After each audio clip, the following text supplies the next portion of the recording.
Hello everybody, welcome back to Cure for the Common Game. Today, we got another mono red deck. Yidaro Wandering Monster. Yidaro, that name sounds like a Kamigawa name, doesn't it?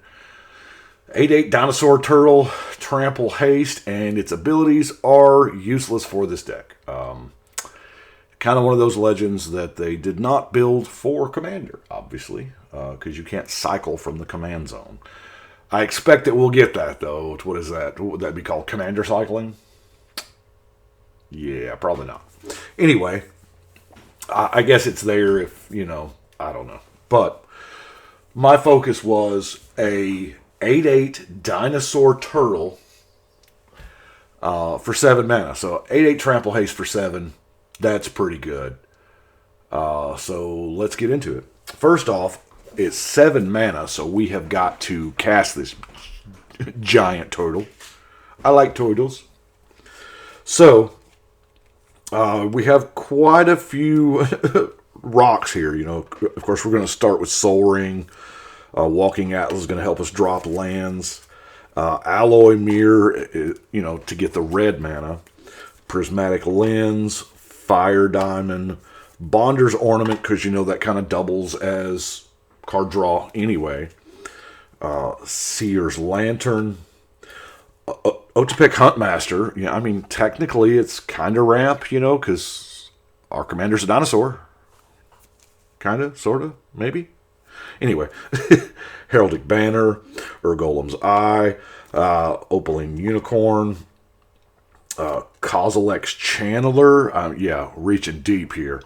Paradise Plume, because, red decks don't have a whole lot of life gain, and, 4 mana's a bunch, but it is colored mana, so that's cool. Lava Brink Floodgates, because why not, and it's 4 for 2, so that, so-so, but it also has that, crazy little political ability. Mana Geyser, which, by the way, Mana Geyser is going to be insane with the Zendikar Rising Dragon. And Ironcrag Feats, our last one. Now, it's the only, ritual that I used, but Ironcrag Feat is perfect because our commander is 7. So, that's okay. Only cast one more spell this turn. Our commander has haste. So, it's possible on turn 4. Well, we have a lot of 2 mana rocks. So, it's possible on turn 3 to smash somebody for 8 commander. Wow. Card draw, not a whole lot, We have the Thrill and the Lore Seeker Stone. I know the Lore Seeker Stone is kind of expensive. We're mono red. We can't be real picky, you know what I'm saying? So that's our thing, is smashing for commander damage. So, let's look and see how we're going to make Yidaro better. We're going to give Yidaro a Lockstone Warhammer. Now, it already has Trample and already has Haste. But giving it Lifelink, that is a thing. So, focus in a little better here. Not Lifelink per se. Now, the reason why the Gorgon's Head in there is for what I like to call Trample Touch. Because giving it Death Touch, they can absorb a lot if they've got some blockers, an 8/8. But Trample Touch, I know I've talked about it several times before, but the interaction with Trample and Death Touch, Trample says you have to assign lethal damage to the blocker before assigning any remaining damage to the blocking player. Death Touch says all damage is lethal, so if they block with a 7/7, you can assign 1 to the 7/7 and the other to the player. So, Death Touch and Trample, if you look back, so far they have never put those 2 keywords on the same creature. You've got to kind of build your own Trample Toucher. I think I've built entire decks around that. So, we have Granite Grip, because we're playing mono red. We're going to have a lot of mountains. Granite Grip and Closet Valakut. Why not first strike 2, right? Raking Claws, giving it double strike till end of turn. Uncaged Fury, +1 in double strike. See, we're almost there now because it's 8. This makes it 9. 18 if they're not blocking. Unleash Fury, we're just going to double the power of that creature. Temur Battle Rage, double strike again. And Shiv's Embrace, because you know what? Who don't want a 10/10 flying turtle dinosaur? Yeah. So we do have a few other creatures in the deck. It's not all about, Yidaro. Okay, who am I kidding? Yes, it's all about Yidaro. We have Torbrand because he does so much in a red deck. You just got to have him. NX, getting little blockers. Well, no, because they can't block. You get little attackers, whatever. But NXs can kind of get kind of big. Hamlet back Goliath. Because there again, it's another creature enters the battlefield. So anybody who plays a creature, this thing gets huge. Yes, it's 7 mana to start off with. But you know what? We're kind of banking on playing a 7-drop anyway, right? Terror of the Peaks is just a great dragon. Chandra's Incinerator. Now, I'm really surprised this card's not seeing more love. Non-combat damage. Okay, so we'll get there. Runaway Steamkin. I mean, it's kind of good. Brash Taunter. Charging Tuskodon. Itali. Trying to get some more of that, dinosaur synergy going on there. And Itali's real good anyway, because, helping that quasi-card draw. Fanatic and Mogus, Devotion to Red. Archetype of Aggression. Trample. They can't have the trample and can't gain the trample. A Cyclops of Eternal Fury. Now, Chandra Heart of Fire. There's a good chance we're just not going to have any cards in hand, so that first +1. Now, I realize Sarkhan the Masterless is probably... These are the only 2 Planeswalkers, so he is probably not going to shine a whole lot. Him being a 5-mana 4/4 dragon, essentially. So, yeah, this is an opportunity. This is a slot, as I say. Do have some other random stuff, like the Deflecting Swat. Fling. Now, Fling is the card that deals the damage, not the creature. That's an important distinction there. Scald. Yeah, player taps an island, they take a damage.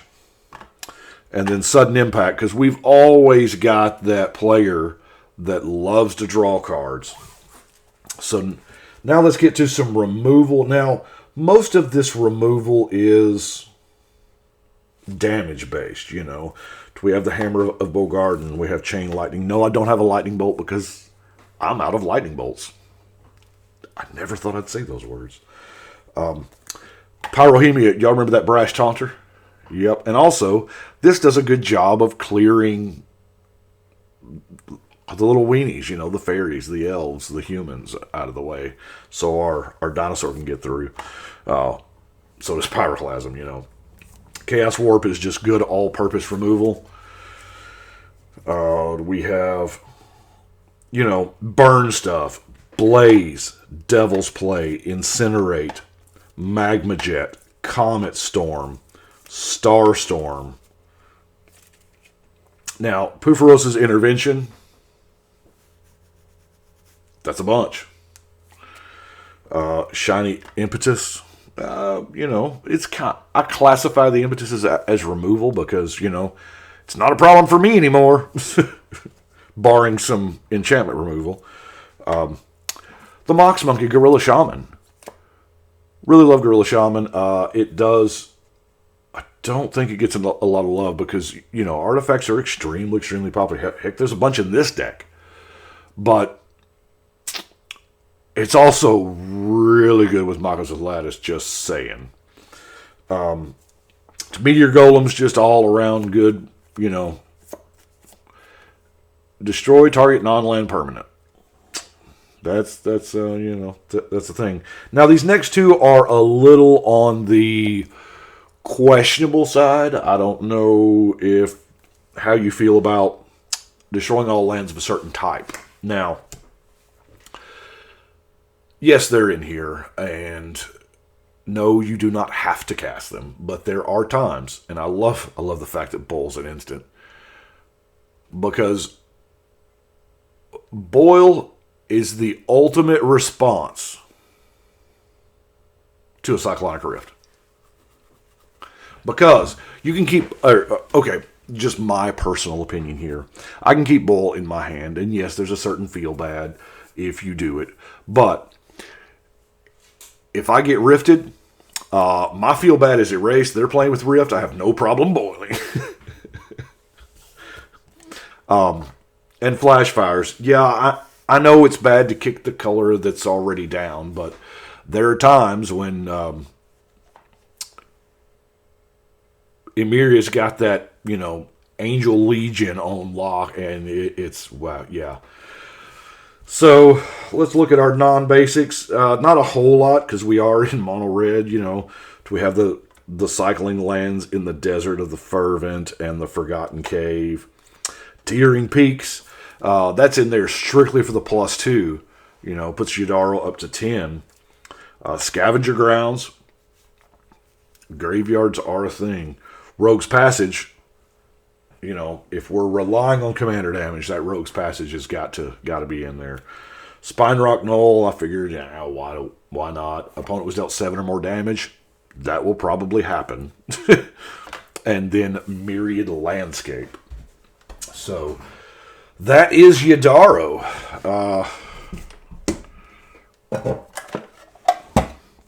I like Yidaro. 8/8 Trample Haste for 7. Now, I haven't played Yidaro in, non-100 card formats, but seems pretty good. Let's go over here and put number 606 on the wall.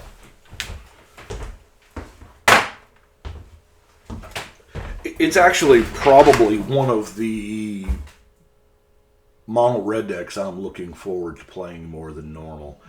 So, anyway, that is it for today. I do appreciate y'all. And hey, what about Zendikar Rising? It's looking like it's going to be something pretty good. Of course, they know what they're doing. But y'all have a good day. But right now, we're going to shuffle and cut.